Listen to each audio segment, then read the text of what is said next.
que aqui estão dentro do recinto, como os que estão lá fora, procure se manter no seu lugarzinho, abra o seu coração. Eu creio que você está aqui para ouvir Deus e Ele vai falar, continuar falando conosco, agora por meio da sua palavra. Convido o pastor Jorge Tavares para estar apresentando a Deus toda a congregação, como também o pastor que vai ministrar a palavra. Vamos orar ao nosso Deus.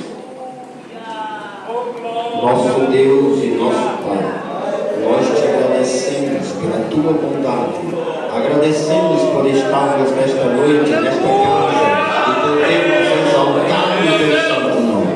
Pai, em nome de Jesus, nós abrimos os nossos corações nesta noite para ouvir a tua maravilhosa palavra. Ela é o martelo que esmiuça a penha, ela é a espada bigúnia que divide juntas e medulas e discerne todo o pensamento do coração. Abençoa teu servo como tem abençoado. Coloca nos teus lábios as palavras que venham atingir o coração da tua igreja. Exorta a igreja, abençoa a igreja, edifica a igreja, consola a igreja através da palavra nesta noite. E assim nós pedimos tua graça sobre o teu filho nesta noite, em nome de Jesus. Amém.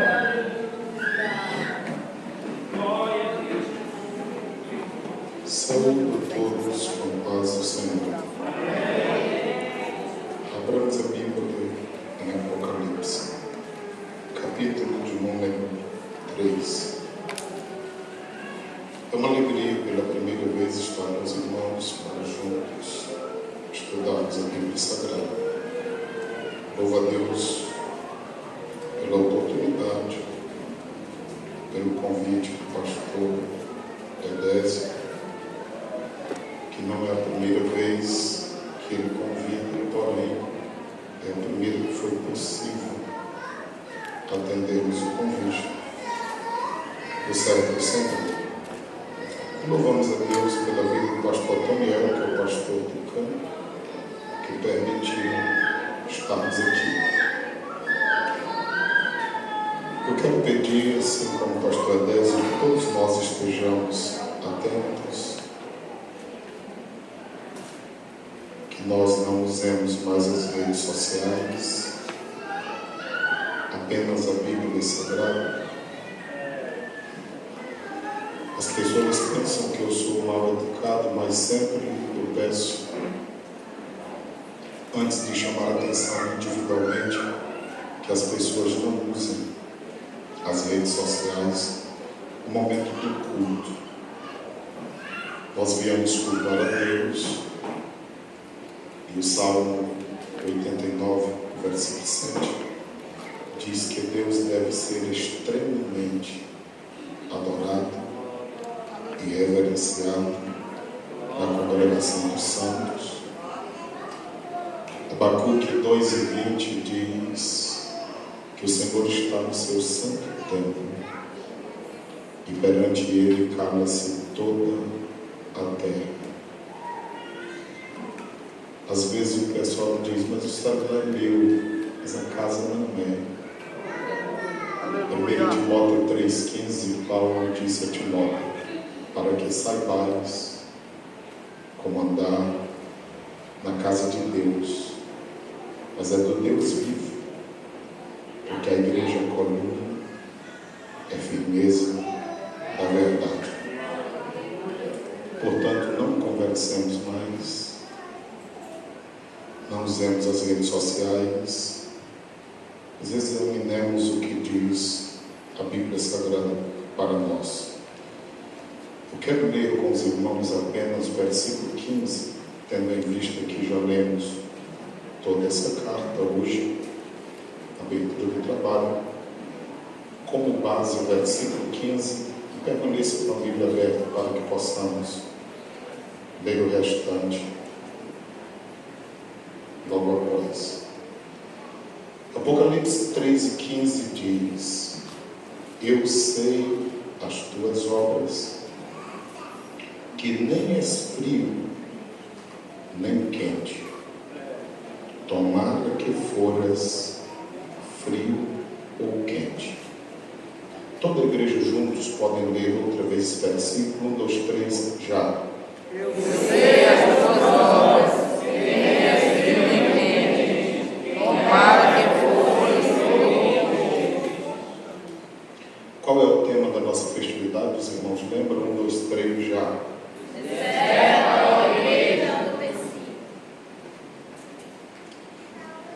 Foi o tema que a igreja escolheu e nós acreditamos debaixo de oração.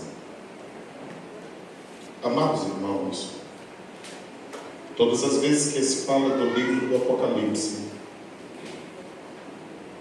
embora o nome signifique revelação, às vezes se pensa que é impossível compreender esse livro. Alguns desistem de ler, alguns não querem contato com ele, outros têm medo. Mas quando nós temos a palavra de Deus, nós compreendemos. Eu não usarei fundo musical, somente ouçam, por favor. E quando nós lemos esse livro, nós compreendemos que é o Senhor escrevendo a sua igreja. E o Senhor jamais escreveria ou usaria alguém para escrever algo para a sua igreja que ela não entendesse.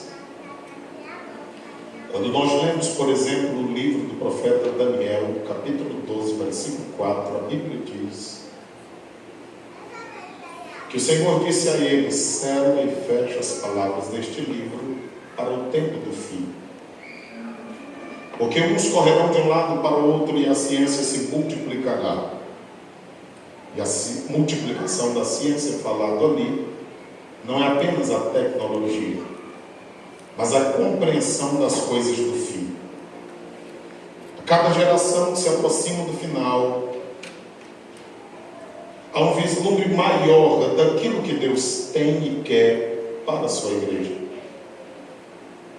O próprio Daniel, quando ele escreve no capítulo 12, versículo 8 de Daniel, ele diz: Senhor, não estou entendendo. Mas o serviço de Daniel naqueles dias não era entender, mas escrever. Versículo 9, o Senhor torna a dizer a ele: escreve, sela e fecha as palavras do livro. O que não acontece no livro do Apocalipse. Apocalipse capítulo 22, versículo de número 10, a Bíblia Sagrada diz que o Senhor disse: não seles e nem feche a palavra deste livro, porque o tempo do fim já estava chegando. Observe as palavras do escritor de Hebreus quando diz que antigamente o Senhor falou aos pais pelos profetas, mas nos últimos dias decidiu Deus falar através do Filho, usando a pessoa bendita de Cristo Jesus. Entendendo todos nós que de Jesus para cá consideramos o tempo do fim. E dos dias do Pentecostes então para cá começou o cumprimento da promessa que falou o profeta Joel. Ainda não em sua plenitude, mas já iniciou. Porque a plenitude todos nós sabemos que acontecerá no milênio, tempo de um avamento muito grande, conforme diz o profeta Ezequiel, capítulo 39, e versículo 29. Mas agora nós estamos diante do livro do Apocalipse, e falando de uma igreja, a igreja de Laodiceia. E todos nós sabemos que o livro do Apocalipse é o livro do passado, presente e futuro. Em um só versículo teríamos como resumir todo o livro. Capítulo 1, versículo 19, o Senhor disse a João: escreve as coisas que vistes, passado. Escreve as coisas que são, presente, que ele está vivendo. E escreve as coisas que depois destas de acontecer, futuro. Capítulo de número 1 mostra o Cristo glorificado. Capítulo 2 e o capítulo 3 mostra fases da história da igreja. E a maioria dos estudiosos da Bíblia Sagrada dizem que a igreja de Laodiceia é a figura da igreja antes do arrebatamento. E se assim o é, nós devemos olhar para esta carta com muita atenção. E para tanto a igreja escolheu 2 dias para estarem meditando nesta carta, o que é muitíssimo importante para todos nós. Todos sabem que esta cidade foi fundada em 250 a.C. por Antíoco da Síria. O Senhor Jesus está falando de acordo com a particularidade de cada uma daquelas igrejas e cidades, e se revelando a elas de uma forma muito especial. E quando nós olhamos para o texto sagrado, está aqui, Apocalipse 3,14, e ao anjo da igreja. Todos sabem que o anjo aqui era o líder principal, porque isso está revelado em Apocalipse capítulo 1, versículo 20. E as estrelas eram os líderes da igreja, o anjo da igreja, o pastor da igreja. Também, olhando, nós percebemos que o candelabro também era a representatividade da igreja. O que me chama a atenção nesse primeiro versículo é que o Senhor se dirige ao anjo da igreja. O Senhor nunca quebra os princípios por Ele mesmo criado. Foi Ele quem estabeleceu líderes, e Deus trata diretamente com eles, a fim de que possa tratar com o seu povo. Daí uma responsabilidade muito grande sobre todos nós que ministramos no altar, que servimos a Deus servindo a igreja. E uma responsabilidade muito grande na condução do sagrado ministério, que tem como sua função principal o ensino e a pregação da palavra. Não podemos procrastinar, não podemos repassar a outrem, nem tampouco negligenciar a função que nós recebemos de Deus em expor a palavra. Nós sempre dizemos que por mais regras que coloquemos à igreja, se a igreja não fizer como fez o salmista no Salmo 119, versículo 11, escondi a tua palavra no meu coração para não pecar contra ti. Se a igreja não tiver a palavra no coração, por mais que regras surjam e sejam estabelecidas, ainda não haverá obediência. Mas quando a palavra está impregnada no coração do crente, e a programação bem falou, quantos versículos nós sabemos? Porque é a partir daí que a nossa vida começa a mudar. Quando nós internalizamos a palavra de Deus em nós. E não deixamos que nada absolutamente tire-nos a palavra. E é por esse motivo que nós começamos cuidadosamente pedindo aos irmãos muita atenção. O Senhor se dirige ao anjo, dirigindo-se a ele, o entendimento é que ele repassaria a mensagem à igreja. Dificilmente um verdadeiro ministro do Evangelho será compreendido pelo povo. Porque por se aproximar de Deus e da palavra, é possível que sinta, veja, observe o que os demais não conseguem ver. Por isso não podem sentir. Logo não são cobrados tanto quanto. Mas a Bíblia continua dizendo: a quem muito é dado, muito será cobrado. Precisamos nos desempenhar para que possamos ajudar a igreja no que possível for. E a Bíblia diz que ele fala ao anjo da igreja. É lindo porque o anjo é da igreja, mas a igreja não é do anjo. A igreja é de Jesus. Mateus 16, 18, a Bíblia diz: O Senhor Jesus falando, esta é a minha igreja. Significando dizer, sem sombra de dúvida, que existem igrejas que não são de Jesus. Porque se ele refere-se a uma que é dele, a possibilidade é muito grande de haver outras que não o são.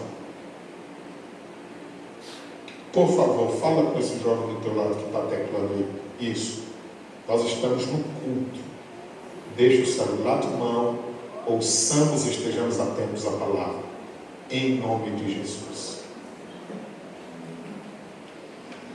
Quando a gente percebe essas coisas, aí as coisas começam a mudar.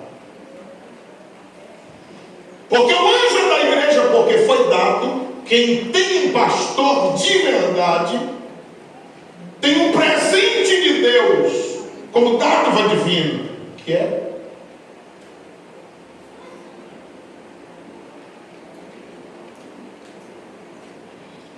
que tem um verdadeiro homem de Deus,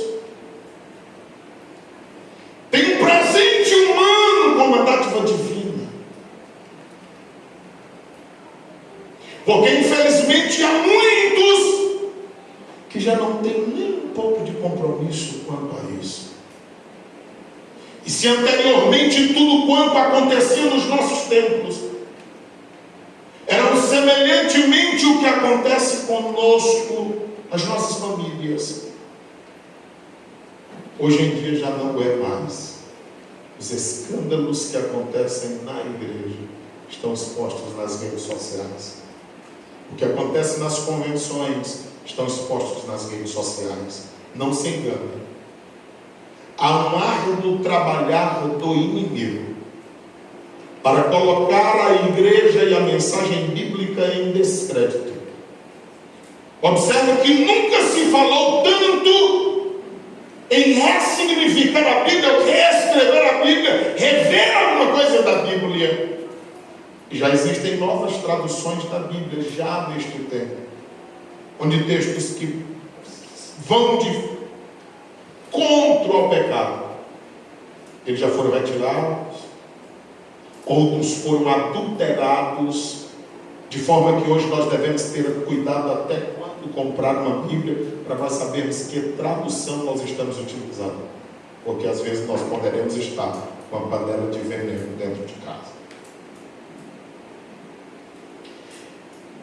Mediante essa situação, urge ainda mais a nossa responsabilidade em falar a palavra, em zelar por ela e fazermos de tudo para que ela seja propagada na sua íntegra com fidelidade à mesa. E aqui está dizendo ao anjo da igreja que está, porque a igreja estava em Laodiceia, mas a igreja não era de Laodiceia. A igreja está em Trizidela, mas a igreja não é de Trizidela. A igreja anda no mundo como forasteira, como viajante, e nós não somos daqui, e é por isso que não somos benquistos aqui, somos criticados, chamados de fundamentalistas, chamados de pessoas que vivem todo instante e momento fazendo separação de classes, enfim. Mas a igreja, ela é do céu. A igreja anda na contramão do mundo, mas no sentido do céu, porque o nosso alvo é ver o nosso bem-amado em breve. Glória a Deus, aleluia. O texto sagrado nos diz que a igreja estava em Laodiceia e ela precisaria escrever. Isso aqui é guardar, considerar, primar por aquilo que o Senhor nos tem entregue. Estão dizendo que qualquer adolescente tem mais informação na atualidade do que os imperadores do mundo antigo, por causa do aparelho chamado celular. Todavia, nunca se viu um período onde as pessoas estejam com a mente mais vazia do que o tempo em que nós vivemos. Em 20 anos passados nós não ouvimos falar de tantos problemas com relação às emoções, ao psicológico, da vida dos seres humanos. Ao tempo que hoje se tem tanta informação, numa igreja como essa, é mais fácil contar as pessoas que não têm cursos superiores e pós-graduação do que contar os que já têm. A igreja cresceu em um certo aspecto, mas também todos os dias a gente está em contato com pessoas deprimidas, com síndrome do pânico, com ansiedade e enfim. O que está acontecendo? São coisas que nós precisamos pensar, refletir. E o meu propósito não é lhe empolgar apenas nesta noite, para que você dê glória, aleluia, corra, pule, grite, mas que nós saímos daqui pensativos nessa noite. Porque evangelho também é pensar. Estão pensando lá fora que o povo crente é um povo alienado, que só ouve o que diz um líder, segue cegamente, e nós não somos esse tipo de povo. A Bíblia diz em Atos dos Apóstolos 17:11 que Paulo estava a pregar, não era qualquer um, era Paulo, e eles estavam com um livro acompanhando e depois se alegrando, conferindo escritura com escritura. Diferentemente dos atenienses que, no versículo 21, se ocupavam só de novidade. O que era novo, lá eles estavam. É novo, lá eles estavam. Mas a igreja de Cristo não. Ela continua se deliciando nas coisas antigas, mas que vem do céu e que ela está na rede de Deus. O texto sagrado nos diz, escreve, isto diz o amém. Isso diz a testemunha fiel, porque há testemunhas que não são fiéis, mas Jesus é a testemunha fiel. Jesus também é a testemunha verdadeira.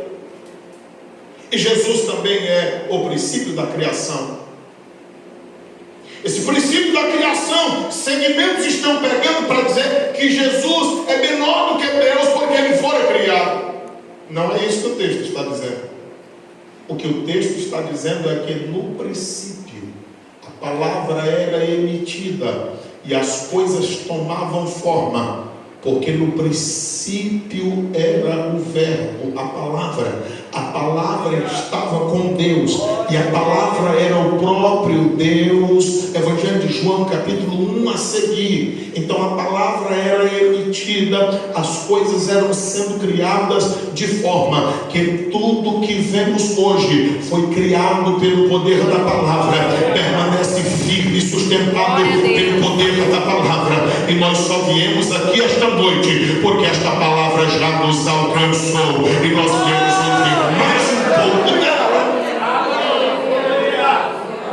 O texto sagrado diz que ele é o princípio da criação de Deus. Versículo 15 está dizendo: eu sei as tuas obras. O Senhor conhece cada um de nós. Há quem diga que conosco há pelo menos 3. Quem eu acho que eu sou, o que as pessoas pensam que eu sou, e o que Deus sabe que em verdade eu sou. Certo pensador disse que nós somos o que somos quando estamos sozinhos. No meio da multidão, nós podemos mostrar uma imagem, e é isso que é ator, é aquele que mostra uma imagem que não é a realidade. No meio da multidão é fácil de mostrar uma imagem que não é aquilo que de fato é. Nós somos o que somos quando estamos no banheiro, no quarto, na faculdade, no trabalho, aonde quer que esteja. Quando estamos por trás de uma tela, seja do celular, do notebook, do que for, é isso que nós somos quando nós estamos sozinhos. Porque no meio da multidão é possível que nós mostremos alguma coisa. E nisto pais se enganam muito. E quem é pastor de verdade tem atrito diariamente. Porque a mãe diz: eu conheço a minha filha. O pai diz: eu conheço o meu filho. Ele não faz isso, ela não faz isso. Claro, na frente dele não. Em cima deles não. É sozinho. Precisamos compreender que por mais que sejamos homens ou mulheres de Deus, nós não deixamos de ser humano. E há uma luta travada. Paulo disse que muitas vezes não fazia o que queria. E enquanto pensava, tudo dava certo, mas na prática, nem sempre ele conseguia realizar o que pensava. De forma que ele diz: o bem que quero fazer não consigo, o mal que não quero às vezes faço. E ele disse mais: miserável homem que eu sou, quem me livrará? Você já pensou? Quem é que vai nos livrar de nós mesmos? Você acha que Deus não sabe disso? O foco principal desse culto é a juventude. Mas as lutas não são só da juventude. A luta é do ser humano. E enquanto vivos estamos, o alvo do nosso aniversário é nos tirar do reino do céu. O trabalho dele é para nos tirar esse foco. E é por esse motivo que nós precisamos estar atentos. E o Senhor está dizendo: eu sei as tuas obras. Por mais que o marido esconda da esposa, a esposa do marido, os filhos dos pais, os pais dos filhos. Os liderados do líder, o líder dos liderados. Mas Deus, Ele conhece a todos nós e a cada de nós. Daniel 2:22. Ele conhece o que está no profundo, escondido. Com ele não há trevas, com ele mora a luz. 1 João 5. Ele é a própria luz. Salmo 139, versículo 11 e 12. Para ele tanto faz ser claro ou escuro, é a mesma coisa. Provérbios 15, 2, 3. Ele vê os passos do que presta e do que não presta. Ele conhece o crente e o não crente. Quando nós olhamos para a palavra, ele está dizendo que nem é frio nem quente. Tomara que foras frio ou quente. E todos conhecem o apóstolo Paulo, quando ele escreve à igreja de Colossos, no capítulo 4, versículo 13, ele mostra que eram 3 cidades que estavam juntas ali: Colossos, Hierápolis e Laodiceia. E a história mostra que em Colossos haviam águas frias, em Hierápolis haviam águas quentes. Água fria, água quente. A expressão que o Senhor está utilizando, os crentes poderiam entender, e o líder daquela igreja, o Senhor estava dizendo: se a igreja estivesse semelhante à fonte que estava em Colossos, como uma fonte fria, serviria para refrigerar e dessedentar as pessoas que precisavam. Quando o Senhor Deus fala tomara fosse pelo menos quente, ele estava falando de Hierápolis, porque tinha águas térmicas que poderia servir para, como algo medicinal, reumatismo e coisas parecidas, para cuidar do povo. O que o Senhor está dizendo é: assim a igreja servisse para curar aqueles que estão precisando. Às vezes pessoas passam por aquela porta que tudo que elas precisam é de um aperto de mão. E a cada dia nós estamos mais distantes uns dos outros. E como se não bastasse, chegou um período de pandemia, onde a Bíblia diz em Eclesiastes 3, tem tempo de abraçar e tempo de afastar de abraçar. Então as pessoas se afastaram e nós já não éramos tão próximos. E com mídias sociais, as pessoas estão dentro da mesma casa e distante umas das outras. Porque se as mídias sociais aproximam quem está do outro lado do mundo, às vezes distancia quem está perto. Quantos casais separados?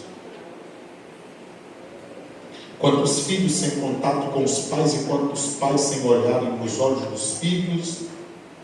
E eu tenho presenciado jovens dentro da igreja, viciados em crack há 2 anos. E o pai dizendo: eu não sabia. A mãe dizendo: eu não sabia.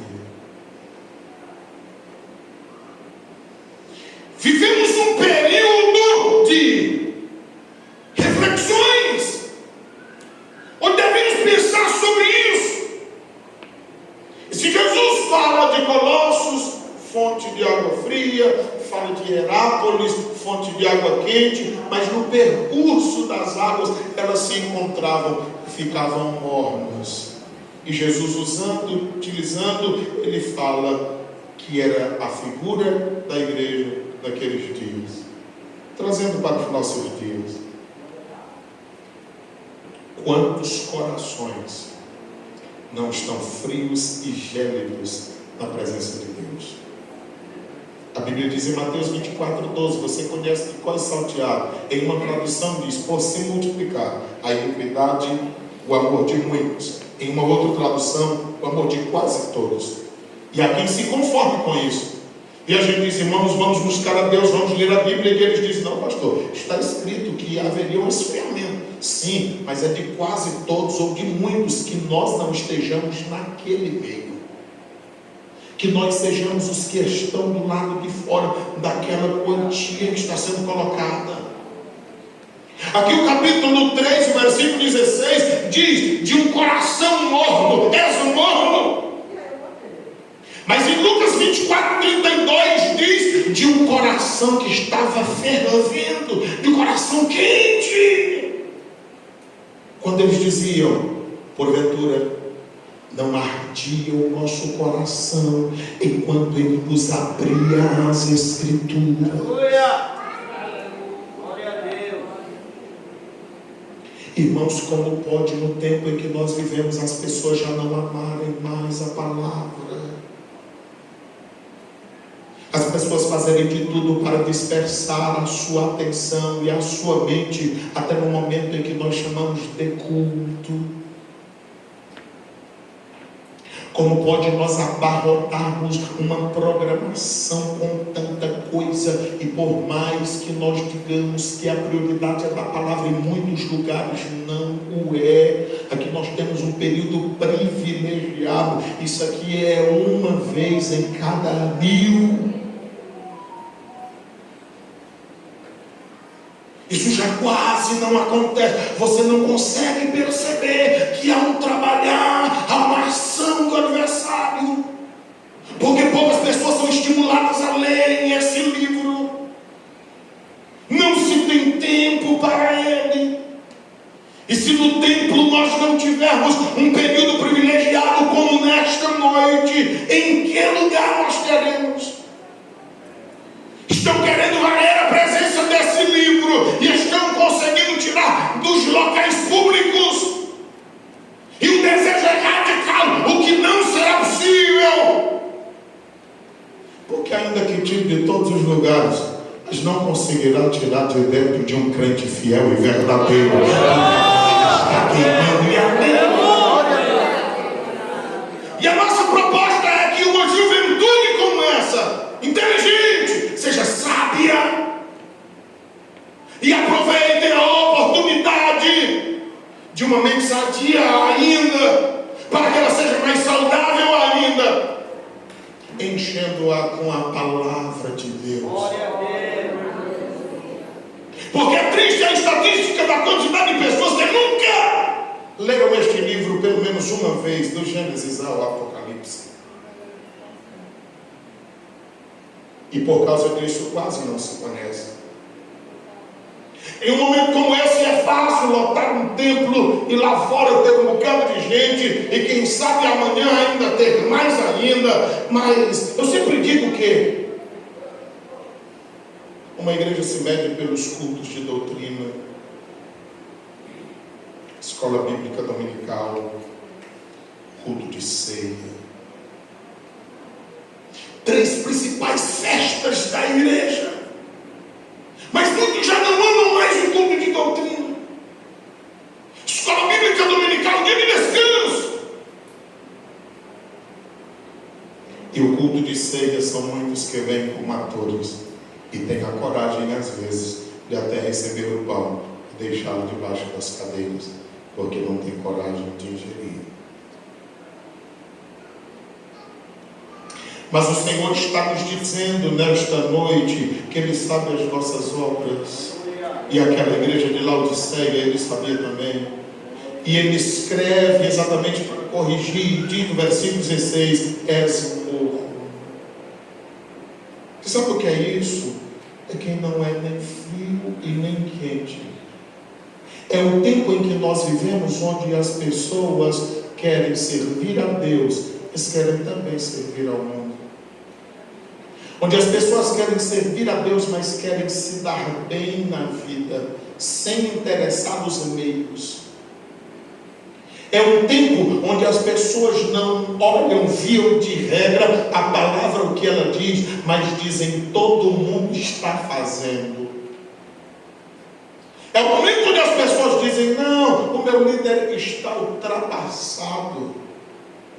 Ah, o meu pai, a minha mãe, o tempo dele é antigo. Nós vivemos em um novo tempo. O tempo é pós-moderno, não existe uma verdade absoluta. Isso depende do ponto de vista de... Estão relativizando quase tudo. E infelizmente muitos até a Bíblia Sagrada. É exatamente esse período onde em algumas localidades, congressos de juventude têm sido acabados por causa do índice de prostituição, que é elevadíssimo. Isso não lhe faz chorar? Isso não lhe faz lamentar? Isso é triste, mas é realidade. Então há uma necessidade em que buscamos a Deus urgentemente. O casal lá que conversa o tempo todo, olha para mim, ouça a palavra. Os dias em que vivemos vão de mal a pior. E se a gente não considera essas verdades, não prioriza esses momentos, daqui a pouco nós deixaremos de ser igreja.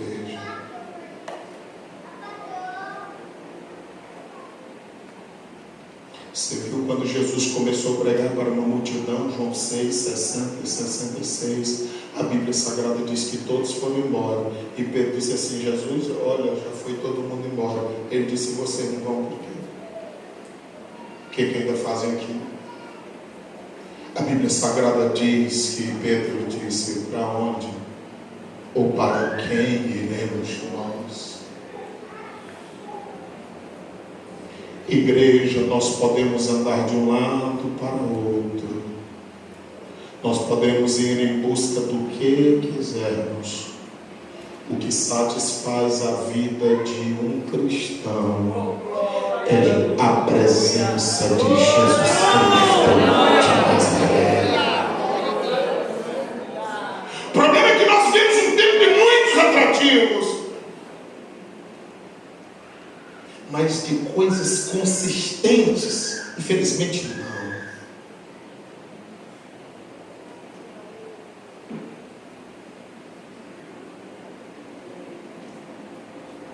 Agora é o outro.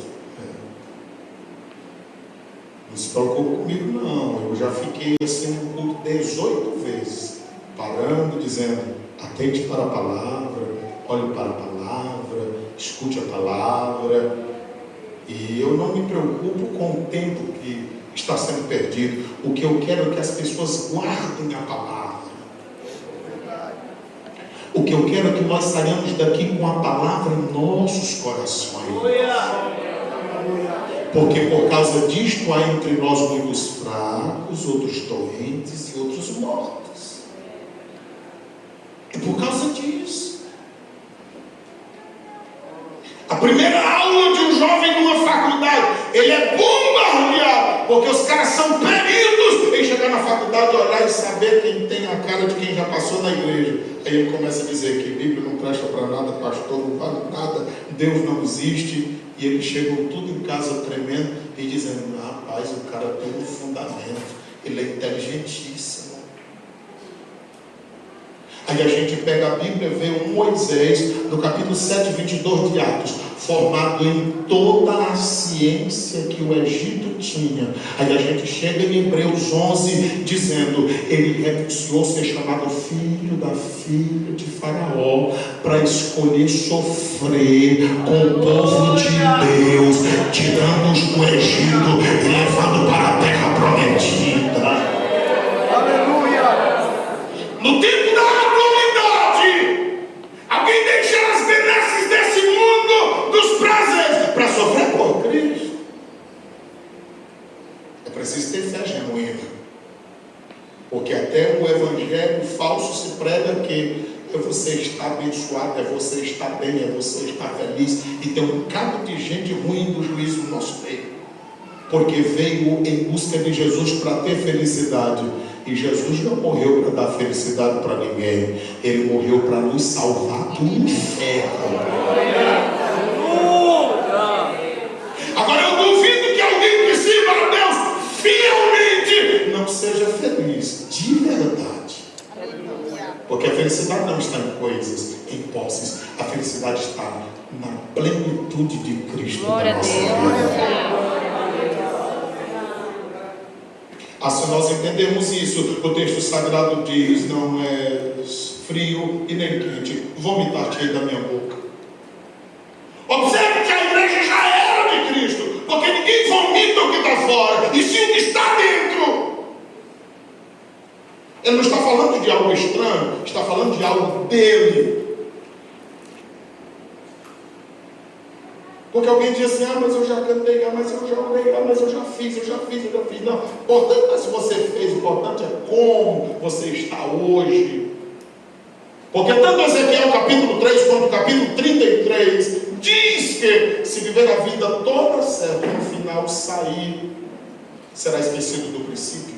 Se viver a vida toda errada, no final se converter, será esquecido de tudo que passou. E o final, Eclesiastes 7:8 diz: o final é mais importante do que o começo, é melhor. É isso que nós temos que pensar. E Levítico 6:13 diz: o fogo arderá continuamente sobre o altar e não se apagará. Eu louvo a Deus, são 42 anos como crente, fora os 9 meses da barriga da mamãe, porque ela já levava para a igreja. Mas eu choro ao ler a Bíblia, ao ouvir a Bíblia. Eu me empolgo e me emociono todo dia quando faço isso. Embora a maior parte desses 42 anos seja fazendo isso que nós estamos fazendo, eu me tremo, fico com as mãos geladas, tenho esse zelo, esse cuidado, porque eu tenho certeza que esta é a palavra de Deus. Eu tenho certeza que eu estou falando e há corações arrependendo. Eu tenho certeza que eu estou falando e Deus está curando pessoas. Eu tenho certeza que eu estou falando e pessoas sendo confrontadas. Eu tenho certeza que eu estou falando e Deus está gerando arrependimento. Eu tenho certeza que eu estou falando e Deus está avivando alguém e pensando: eu não sabia que ainda existia isso.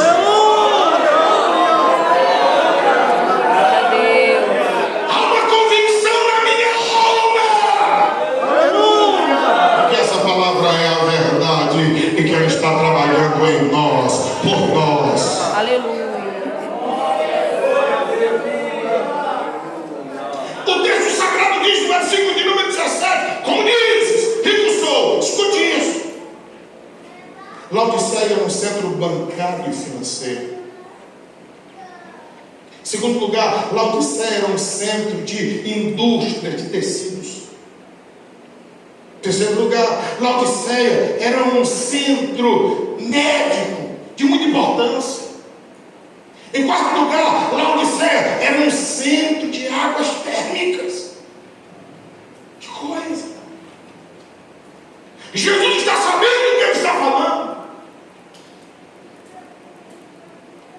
Tornaram-se crentes, Deus abençoou o povo. Estava todo mundo muito bem, obrigado. Mas aí a religiosidade não passava de religiosidade. Igreja, o que faz de nós igreja é a presença do Espírito Santo de Deus. O que faz esse momento ser ímpar na nossa vida é que as pessoas vêm aqui e dizem: por que lá a gente sente vontade de chorar sem ser maltratado? Por que o olho lacrimeja sem que a gente queira? Por que é falado coisas que nós pensamos em casa?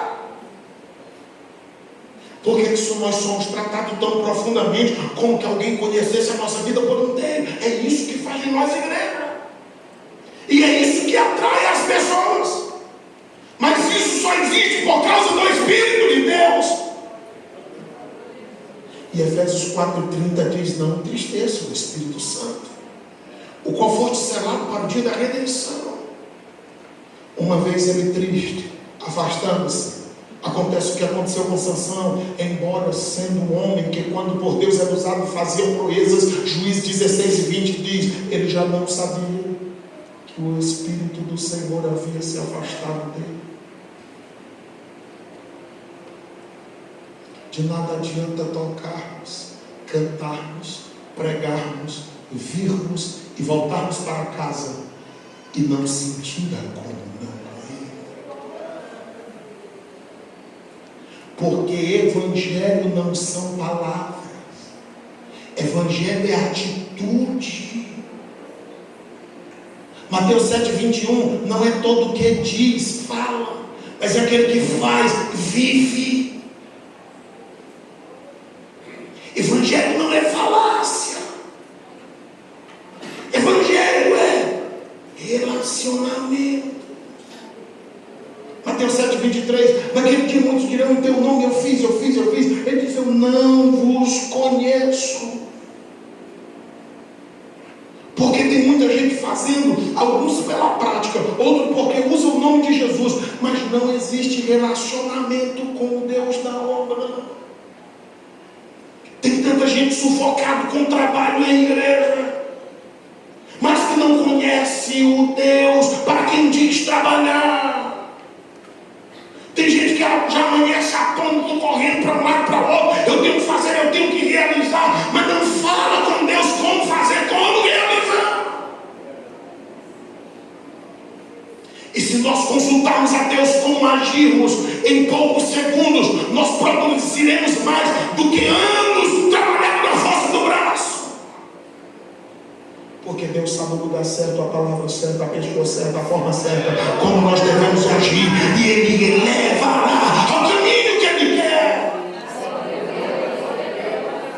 Nós poderemos agir de acordo com o Espírito quer, e por anos continuarmos duvidando: será que era o que Ele queria? Sendo bombardeado pelas pessoas que nos cercam, será que Ele está no caminho certo?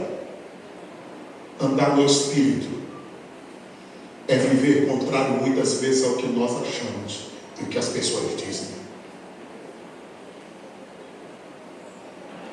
É viver como um louco, porque Paulo diz que nós somos salvos pela loucura da pregação do Evangelho.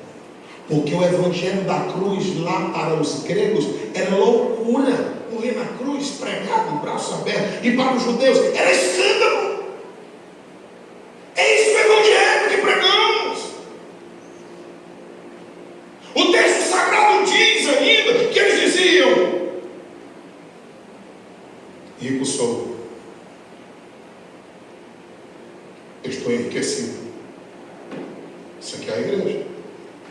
De nada tenho falta. Olha, a pior parte daquela igreja, não sabes. Porque o problema não é a pessoa achar que é rico, que está enriquecido. O problema não é a pessoa achar que de nada tem falta. O problema é a pessoa não saber. É por isso que nós precisamos pregar a verdade para aqueles que não sabem passar a saber. Há poucos dias terminou uma oração e uma irmã me chegou e disse: ô pastor, eu tenho 13 anos de crente. Eu estou há 6 aqui congregando com vocês. E eu percebo que os 7 anos anteriores eu não sabia o que era crente. E agora eu estou achando que estou tendo uma pequena noção do que Deus está querendo de mim. Quantas pessoas não têm assim? O filho pródigo, não que saiu, que ficou dentro de casa, disse: pai, o senhor nunca me deu um cabrito para eu me alegrar. Tem gente que quer se alegrar com um cabrito, enquanto o Cordeiro de Deus, que tira o pecado do mundo, está à nossa disposição. Tudo que o pai tinha era dele, mas ele não se apercebeu disso. E há muitas pessoas dessa forma, eles não sabiam. Olha aqui o que o Senhor diz: que és um desgraçado. Estava sem a graça. Cantar sem graça, pregar sem graça, dirigir sem graça, fazer sem graça. Qual é a graça disso? A cada culto que nós nos reunimos é para ser uma festa, e uma festa cristã. Um culto cristão não depende de pregador nem de cantor, depende da presença de Jesus e do Espírito Santo na vida da igreja. A gente já vem de casa cultuando a Deus, porque sabemos que Ele está aqui. E se a gente perde esses princípios, a gente vem e volta, isso se torna uma monotonia e nada muda na nossa vida. Desgraçados, porque já não tinham mais a graça. Miseráveis, porque a riqueza deles não tinha como comprar a salvação e nem pagar pelos perdão dos pecados. Pobre, porque eles tudo que tinham era dinheiro apenas. Lucas capítulo 12, a Bíblia diz: assim aquele que é rico neste mundo, mas não ajuntou nada para com Deus. Tem gente que tem riqueza material, mas não tem riqueza com Deus. Qual foi a última vez que falou em línguas? Qual foi a última vez que os dons espirituais manifestaram-se? Qual foi a última vez que conduziu alguém à casa do Senhor? Orou para alguém tomando uma decisão para ser crente em Cristo? Aconselhou à luz da Bíblia e viu o fruto do conselho produzir na vida de pessoas. Irmãos, igreja é organismo vivo. Igreja é alguém estendida a mão para quem está caindo no inferno e tirando-os de lá e trazendo para os reinos do Filho do seu amor. Isso é possível mediante a palavra e o Espírito Santo. A Bíblia Sagrada diz: cego, porque não conseguia ver a miserabilidade espiritual em que estavam vivendo. É isso que é ser morno.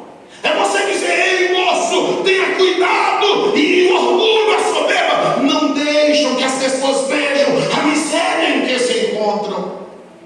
As pessoas acham que estão bem, muito bem, obrigados. As pessoas acham que está tudo muito tranquilo. As pessoas acham realmente isso. Mas mesmo no meio de uma multidão como essa, se sentem sozinhos. Não conseguem vir numa festa porque falta uma farda, não tem uma roupa nova, alguém olhou com a cara ruim, o outro não deu a paz do Senhor. Desde quando nós dependemos disso para adorar a Deus? Ele morreu na cruz do Calvário, escreveu o nosso nome no livro da vida, tirou-nos da lama e firmou os nossos pés na rocha, colocou em nós um novo cântico.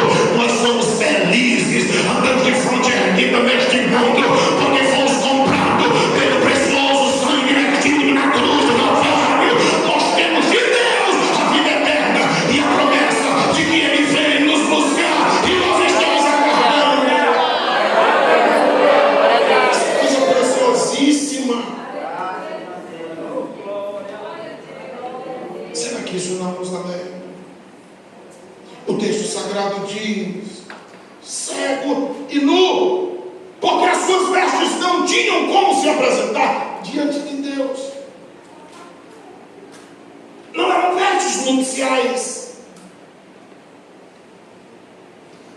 Quando nós olhamos para o texto sagrado, está dizendo no versículo 18: aconselho-te. Eu acho lindo o Evangelho, porque Deus pode mandar, Deus pode ordenar, Deus pode determinar, enquanto muitas pessoas hoje estão dizendo isso como crente: eu não aceito, eu determino, mas o Senhor da igreja, Ele aconselha. O Senhor nos cria todos soltos. Não tem ninguém com cabresto, com uma corda amarrado, não. Está todo mundo livre.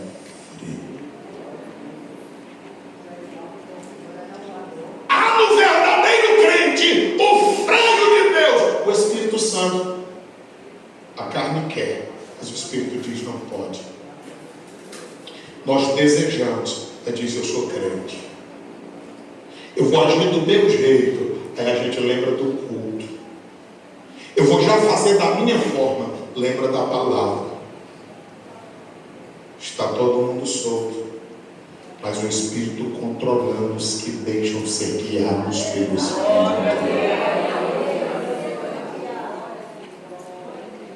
Mas é difícil a vida do jovem, a vida de todo mundo que quiser ser crente fielmente. Ter 200 anos se viver é difícil. Perguntaram para a mulher de Billy Graham: a senhora já pensou em divórcio? Ela disse: não, mas em homicídio muitas vezes. Perguntaram a Billy Graham: e como é que é a vida cristã? Aos quase 96 anos, sou tentado da mesma forma. A mente está viva, embora o corpo não responda. A questão não é a idade.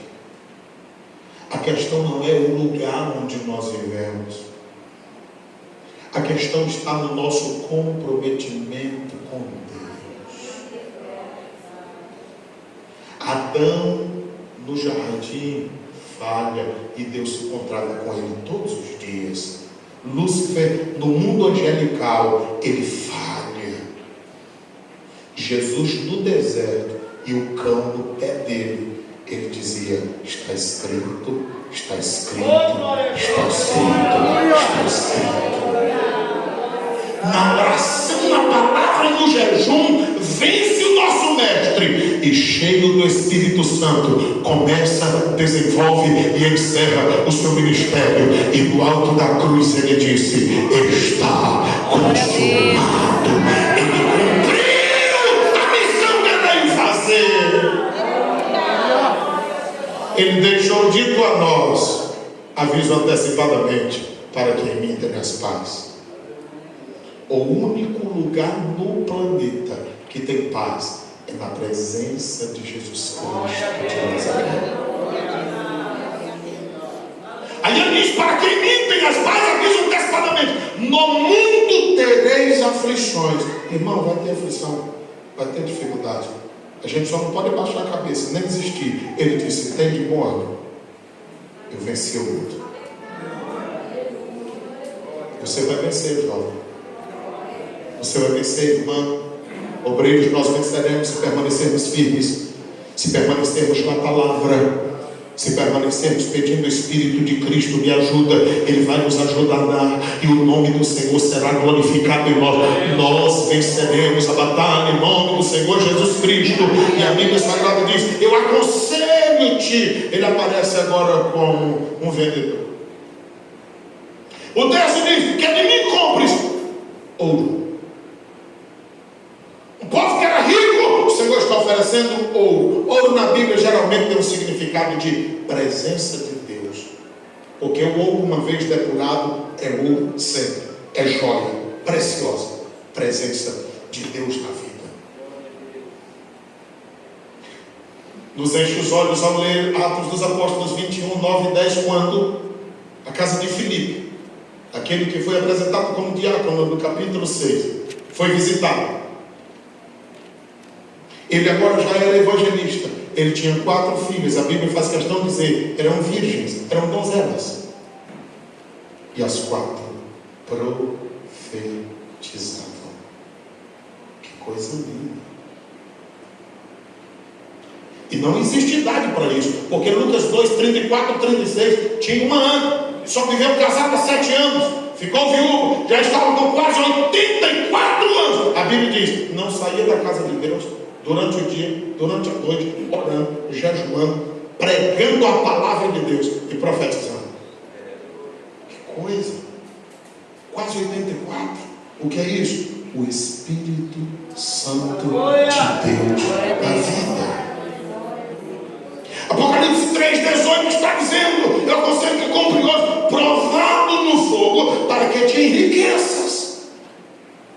A verdadeira riqueza de um homem e de uma mulher é a presença do Espírito de Deus na vida. Porque o dinheiro tem limites, mas a graça de Deus na vida é ilimitada, pois Deus não dá o seu Espírito por medida.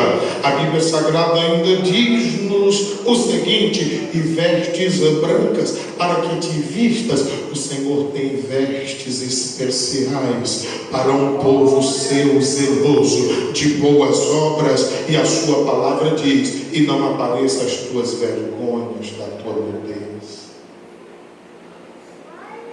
Provérbios 7,10 fala das vestes de uma prostituta e dos seus enfeites como são. 1 Timóteo 2,9 fala das vestes de uma mulher cristã. E 1 de Pedro 3,3 como ela deve até se pentear, se ataviar, se ajeitar. Está na Bíblia.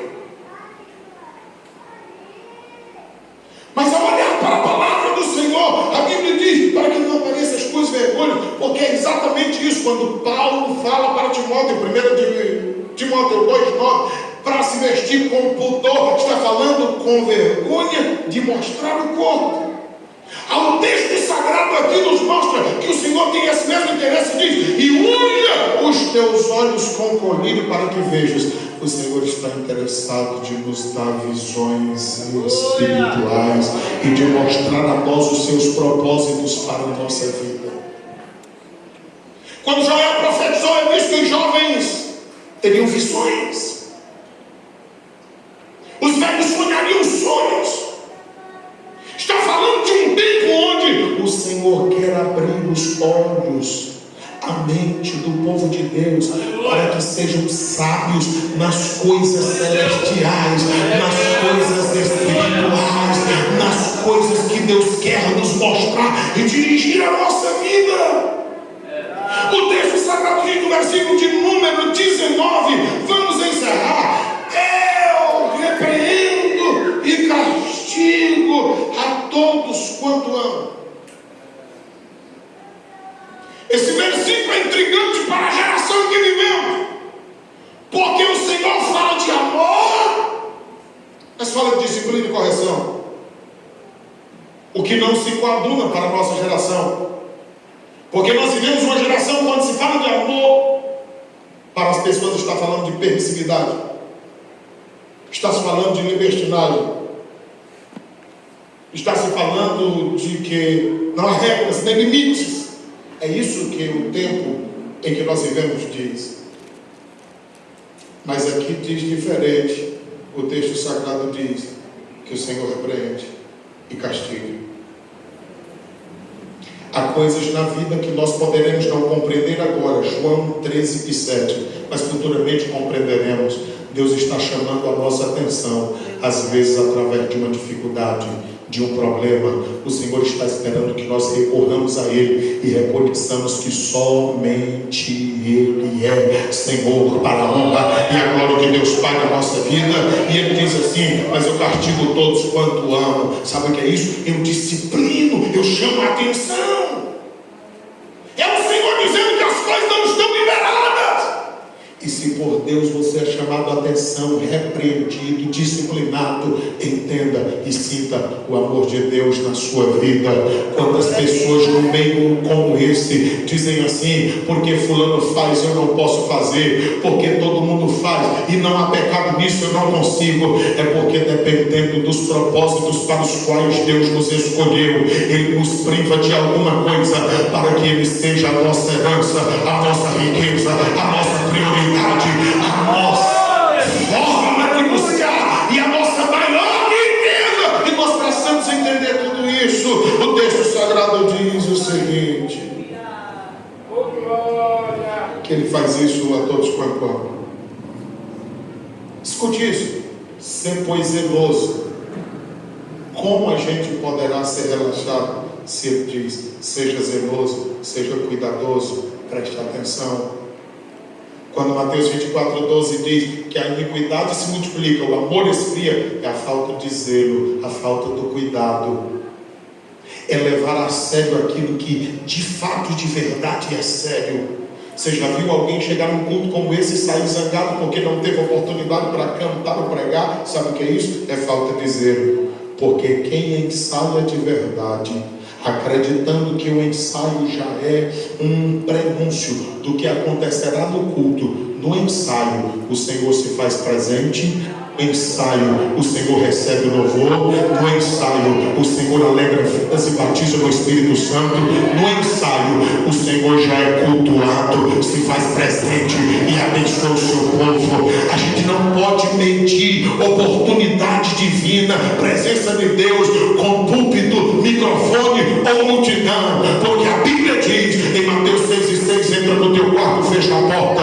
Mateus 6:19: o Deus que te vê lá no quarto ouve a tua voz, ele vai te recompensar. A vida cristã é fundamentada naquilo que nós não vemos, está escondido, mas Deus está vendo e ele recompensará.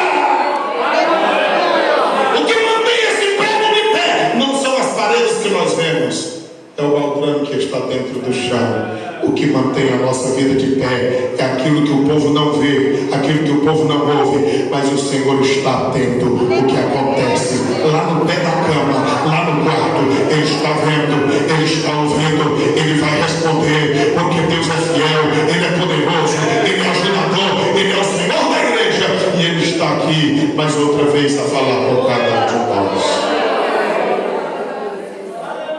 Tem alguém nesta noite que decide entregar a vida a Cristo como Senhor e Salvador? Tem alguém nesta noite que deseja reconciliar-se com Deus, porque Ele está dizendo: eu repreendo e castigo a todos quanto amo, ser pois zeloso, arrepende-te. Você já imaginou Jesus do lado de fora da igreja e dizendo: eu estou batendo aqui na porta, se tu abrir a porta eu entro, tenho comunhão contigo e tu comigo, nós teremos um relacionamento. Igreja, Deus quer continuar falando conosco audivelmente. Deus quer continuar falando conosco, bradando no nosso ser e nós reconhecendo a sua voz. Deus quer nos dar visões, revelações. Deus quer que o seu Espírito seja tão próximo de nós, que nós tenhamos o mesmo sentimento que há em Cristo Jesus, e que as pessoas nos confundam com Ele mesmo, e o nome dele seja glorificado na nossa vida.